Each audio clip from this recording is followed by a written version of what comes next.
ناراض نہ ہونا، کوئی ہم میں سے ایسا خوش نصیب ہے جو اذان کے ادب و احترام میں اپنے ٹی وی کو بند کر دیتا ہے؟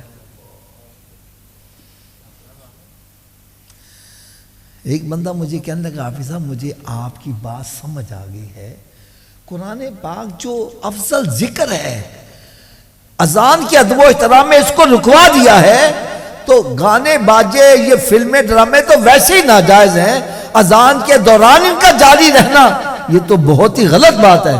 میں نے کہا کیا تم بند کر دیتے ہو؟ کہنے لگا نہیں میں تو نہیں بند۔ میں نے کہا کیوں نہیں کرتے؟ کہنے لگا ڈر ہے کہیں بیوی ناراض نہ ہو جائے، بچے ناراض نہ ہو جائے۔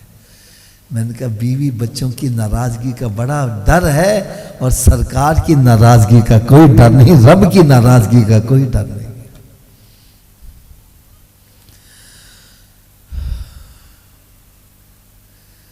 ایک اذان کا جواب دینا واجب ہے،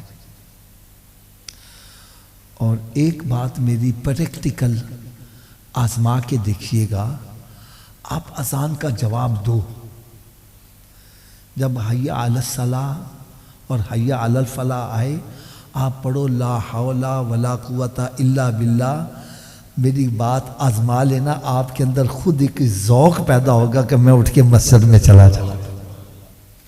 کیونکہ جب بلاوا آتا ہے ہم یہ پڑھتے ہیں لا حول ولا قوت الا باللہ، اس کا مطلب ہے شیطان تو بھاگ جا، اس کا یہ مطلب نہیں ہے۔ اس کا مطلب ہے یا اللہ میرے اندر طاقت نہیں، قوت نہیں کہ میں شیطان کا مقابلہ کر سکوں، اگر تیری مدد شامل حال ہو تو شیطان میرا کچھ نہیں بگاڑ سکتا۔ جب بندہ اپنی نفی کر دیتا ہے اور رب کو مدد کے لیے پکارتا ہے تو شیطان پیچھے ہٹ جاتا ہے، بندے کے لیے نماز پڑھنا آسان ہو جاتا ہے۔ اب جو میں بات ایک کہنے لگا وہ ذرا بڑی توجہ سے سننی ہے۔ جب بچہ پیدا ہو جائے، کیا میں نے کہا حضرت صاحب، تو اس کے کان میں اذان پڑھنے میں تاخیر نہ کیا کرو، دیر نہ کیا کرو۔ میں نے دیکھا جب کبھی ہسپتال میں جاؤ نا، کوئی عزیز کے ہاں بچہ پیدا ہو تو ایک کے کان میں اذان پڑھو، دوجا بھی پھاڑ کے لینے، کہنے جی 3 دن ہوئے کو داڑھی والا نظر نہیں آیا، ایسا اڈے بھی پھاڑ دے، ایسا اڈے بھی پھاڑ دے۔ میں صحیح کہہ رہا ہوں غلط کہہ رہا ہوں؟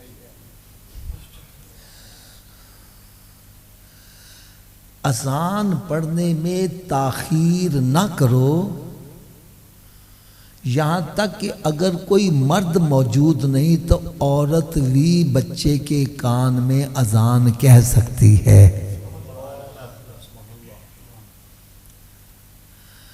عورت بھی بچے کے کان میں اذان کہہ سکتی ہے۔ آپ کہیں گے جی اتنی جلدی کی کیا ضرورت ہے؟ اسلام کے ہر کام میں حکمت ہوتی ہے، اس نے آخر اتنی جلدی بھی کاہے کی ہے؟ تو اس کے لیے میں ایک آپ کو چھوٹی سی مثال دوں گا۔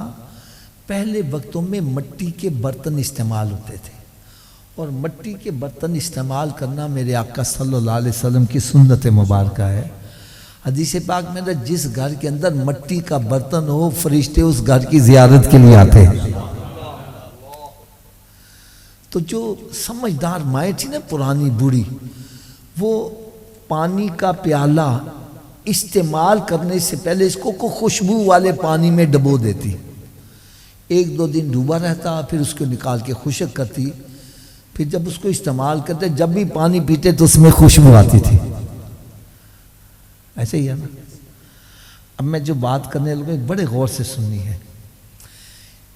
2 ٹپ ہیں خوشبو والے، ایک میں کوڑا برتن پیالہ وہ ڈبو دو، اور ایک میں استعمال شدہ پانی کا پیالہ استعمال شدہ یوزڈ وہ ڈال دو، دونوں کو ڈبوئے رکھو، پھر اس کے بعد نکال کے ان کو خشک کرو، تو زیادہ دیر خوشبو کس میں سے آئے گی؟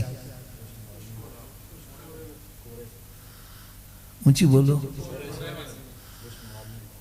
یہ کورے برتن میں سے زیادہ دیر خوشبو کیوں آئے گی؟ جو کورا برتن ہوتا ہے نا اس کے مسام خالی ہوتے ہیں، تو جب خوشبو والا پانی اس میں داخل ہوتا ہے تو اندر تک پینیٹریٹ داخل ہو جاتا ہے، اندر تک ہے۔ اور جو استعمال شدہ برتن ہے اس کے مسام پر ہو چکے ہوئے ہیں، بھر چکے ہوئے ہیں۔ اب خوشبو والے پانی میں ڈبو گے تو یہ خوشبو والا پانی اندر تک مار نہیں کرے گا، اس میں تھوڑی دیر خوشبو آئے گی۔ تو کورے برتن کے اندر خوشبو زیادہ دیر آتی ہے۔ فرمایا کہ یہ بچہ ابھی پیدا ہوا، یہ کورا برتن ہے، اس کے اندر اللہ کے ذکر کی اور ذکر مصطفیٰ کی اذان دے دو تاکہ ساری زندگی اس کے اندر سے ذکر خدا کی خوشبو آتی رہے۔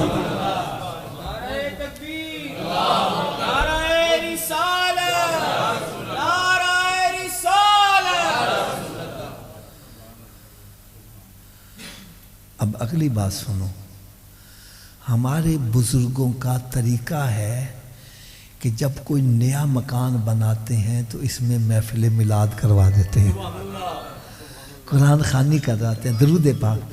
بھائی کیوں ایسا کر رہے ہو؟